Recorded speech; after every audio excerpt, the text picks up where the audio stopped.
So, every time you enter any gasoline station, you might be wondering how easy or what it takes to own such assets or business. But you don't know, anytime you make your payment at the gasoline station, you're funding one of the most dangerous financial bets on earth. A business where a single afternoon can cost you $2 billion.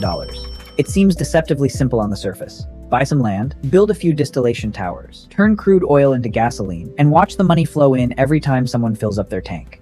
But the reality is far more hostile than that. Refining oil is one of the most volatile, most heavily regulated, and most misunderstood industries on the face of the planet. The very plants the public blames for soaring fuel prices are often on paper barely breaking even.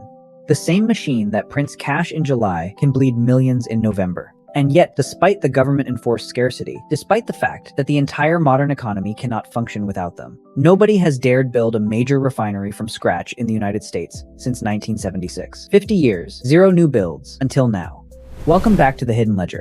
Today, we open the books on the secret math of the oil refinery. For half a century, the playbook for every major American oil company was brutally simple. Never build a new refinery. The regulatory process alone is a capital-killing nightmare. A single environmental review can drag on for a full decade. Overlapping state permits, federal permits, air quality certificates, water discharge studies, community impact reports. You can burn through millions of dollars in legal and consulting fees before a single brick is ever laid. So instead of building new plants, operators did the only rational thing. They expanded existing ones. For 50 years, every single barrel of new American refining capacity came from bolting new units onto old buildings, not from anyone brave enough to start from scratch. Then, in March 2026, that half-century freeze finally cracked. In the port of Brownsville, Texas, a company called America First Refining broke ground on the first greenfield refinery built in this country in 5 decades. The commercial deal behind it runs for 20 years and is anchored by Reliance Industries, the Indian conglomerate controlled by billionaire Mukesh Ambani. The headline number attached to this project is $300 billion over those 2 decades. But here is what that headline number actually means. The construction cost for Phase 1 of this facility, designed to process just 50,000 barrels a day, runs between $1.2 and $2 billion. Full build-out across 3 phases eventually gets you to 164,000 barrels a day. This is the first refinery built from nothing since Gerald Ford was president. And gasoline cost 59 cents a gallon. The question is, why did it take 50 years? And more importantly, how does a building this expensive ever pay back its investors? The answer has nothing to do with the retail price of gasoline. It lies entirely in a metric the industry calls the crack spread. Wall Street measures a refinery's gross margin using what is called the 3-2-1 crack spread. For every 3 barrels of crude oil that enter the system, the refinery extracts 2 barrels of gasoline and 1 barrel of diesel. The difference between the cost of those 3 raw barrels and the market price of those 3 finished products is the refinery's gross margin.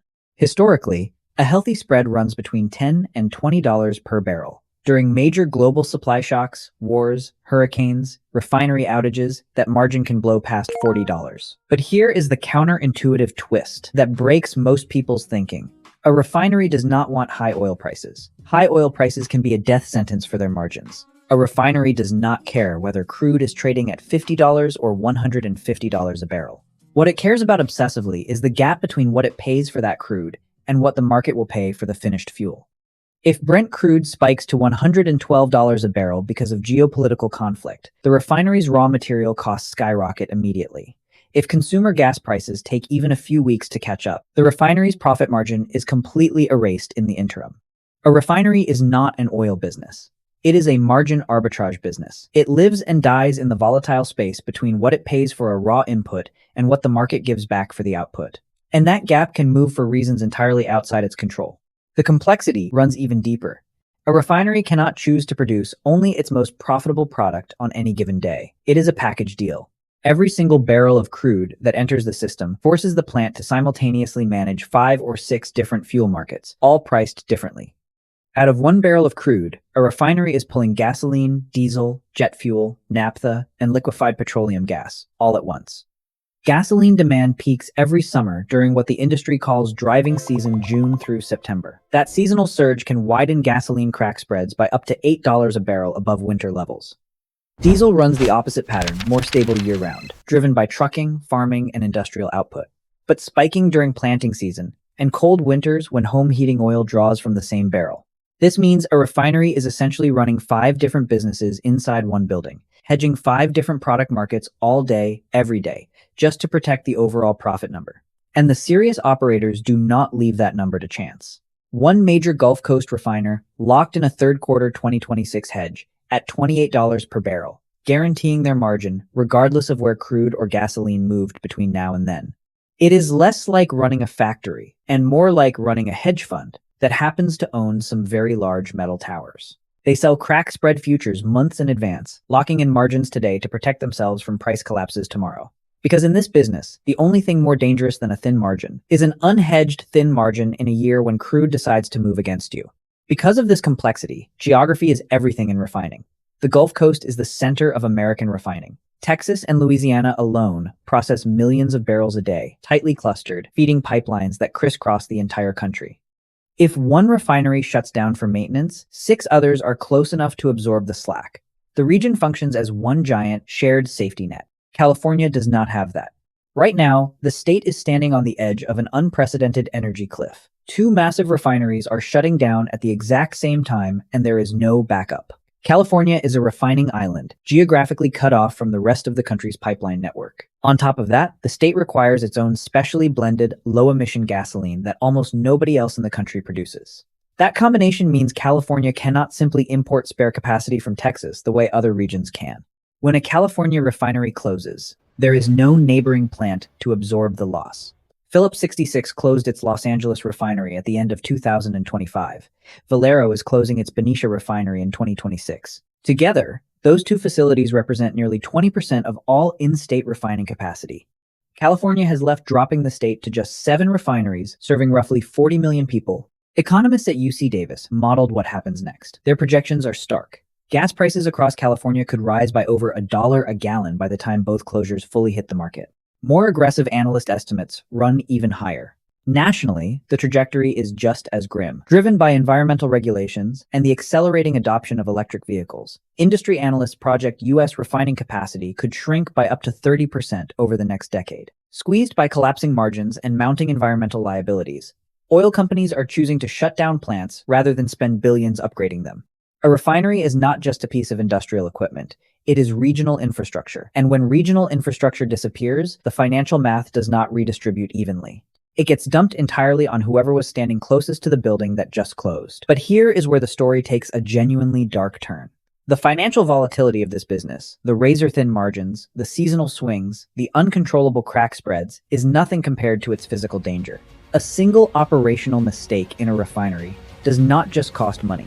It can cost lives. And when it does, the financial fallout can be catastrophic enough to erase years of profit in a single afternoon. On the 23rd of March 2005, an explosion at BP's Texas City refinery at the time, the 3rd largest in the country, killed 15 workers and injured more than 170 others. The cause was a blowdown stack, overfilled with flammable liquid during a routine unit startup. A spark from an idling truck ignited the vapor cloud. The building erupted. Up until that afternoon, the plant had been printing $100 million a month in pure profit. What followed defines the true risk of this industry. BP pleaded guilty to a felony violation of the Clean Air Act, a $50 million criminal fine, at the time the largest ever issued under that law.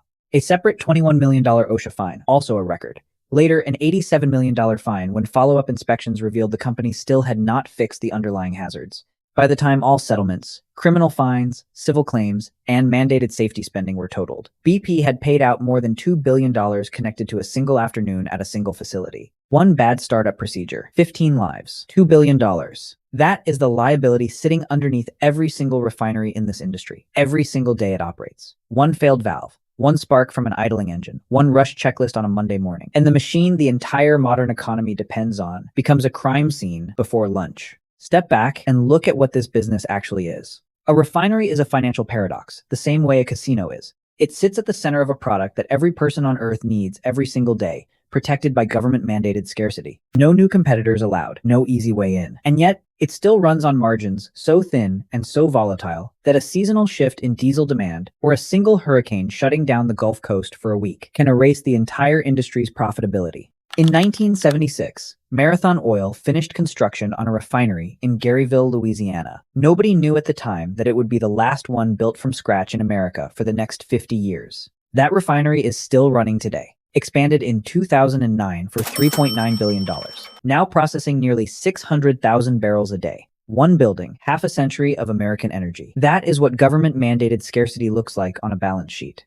For 5 decades, every single barrel of new refining capacity in this country came from expanding buildings like that one. The regulatory and political cost of building something new was simply too high for anyone to try. Then, in March 2026, that freeze broke. But the lesson this industry teaches has not changed. This is not a business about oil. It is a business about a gap that opens and closes for reasons you do not control. Sitting inside a building so expensive and so regulated that almost nobody has tried to build a new one in half a century, in a network so regional that losing just one facility can move the price at the pump for 40 million people who never once thought about where their gasoline actually came from. Build it right, in the right conditions, and you own one of the few machines on Earth that the entire modern economy cannot function without. Build it anywhere else, in anything less than the right conditions, and you will find out exactly how thin that machine's margin really is. Usually in the same week, the headlines decide to ask why. To unlock the hidden math of more everyday assets, subscribe to the Ledger. We will see you inside.